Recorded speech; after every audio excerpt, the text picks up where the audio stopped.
I've been using the Razer Ripsaw and I think it's pretty cool. The Ripsaw, along with some of Razer's recent additions like the Stargazer and the Siren, have been seemingly targeted directly towards content creators. So as a content creator, why don't we break down how the Razer Ripsaw performs? The Ripsaw is a 1080p 60fps USB 3 capture card that's primarily HDMI focused. Razer does include a PlayStation 3 component-based solution along with a generic component breakout cable. On the Razer Ripsaw itself, there's also a 3.5mm input for a mic and another auxiliary audio source if you wanted to plug music and mix it directly through the Ripsaw. Some of these functions are relatively niche, so if you don't need a component-based solution and you don't need the 3.5mm audio jacks for onboard mixing, then you can use it exclusively as an HDMI capture card. To me, one of the immediate benefits of the Ripsaw is that it is an extremely good-looking package. Even the packaging is quite striking, featuring the signature Razer green colors. The actual unit itself looks sleek and modern with a combination of matte and gloss black across the device, although some of that might not matter because it probably just goes somewhere behind your desk and you never see it, but when you do see it, it is like it's a looker, I would say. And then one of the back of the box bullet points, of course, is that it's ultra low latency as afforded by the USB 3 connection. To be honest, I don't necessarily understand what the appeal of ultra low latency is in this regard. The capture card I was using previously barely had any latency, and even then it was on the capture and not necessarily on the pass-through. So for me playing, I didn't perceive any latency, and it was not enough to make a noticeable difference when I was streaming or recording. But it is a back-of-the-box bullet point, so if that does sound appealing to you, then that is here. And to be honest, it is kind of crazy how low latency it is. I am very used to the subtle amount of latency that is present in capture cards previously, and this is my first USB 3 capture card with almost none. From here, I do have a few nitpicks about the Ripsaw that came up while I was using it. Overall, my experience with the Ripsaw was quite good, and I especially enjoyed the quality of video that came out of using the capture card, but there were just a few things that got to me quite a bit while doing the testing for this video.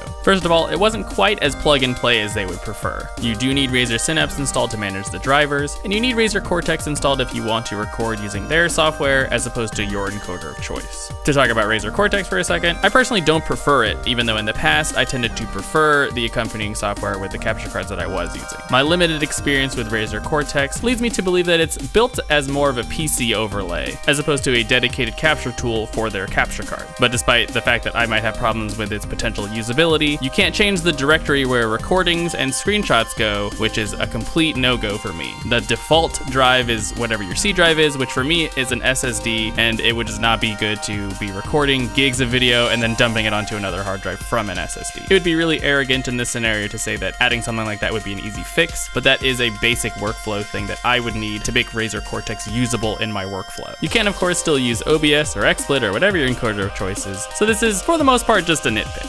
One thing that isn't a nitpick, however, is that it doesn't seem like my Razer devices have kept up with the Windows updates all that well. I'm sort of an early adopter for these kinds of things, so I updated to the Windows Creator update as soon as I could, and my Razer software did not quite make the transition all that well. On top of having to reinstall Synapse and my drivers to get the Ripsaw to work at all, the Ripsaw is currently not recognized in Razer Cortex, and I don't necessarily know if it's a widespread problem, but it did work for me before, and it definitely doesn't work now. Of course, I can bypass all of this because after reinstalling all my drivers, the Razer Ripsaw works in OBS and XSplit just fine. And from here, for fairness sake, it would be worth it to compare the Razer Ripsaw against similarly spec'd devices across the market. The Razer Ripsaw is listed at $179.99 unless you get it with Amazon Prime, in which case it's just a little bit cheaper. For the most part, every similarly spec'd capture card is about the same price. The Elgato HD60S, Hauppauge PVR60, and AverMedia Live Gamer Extreme are all similarly spec'd 1080p 60fps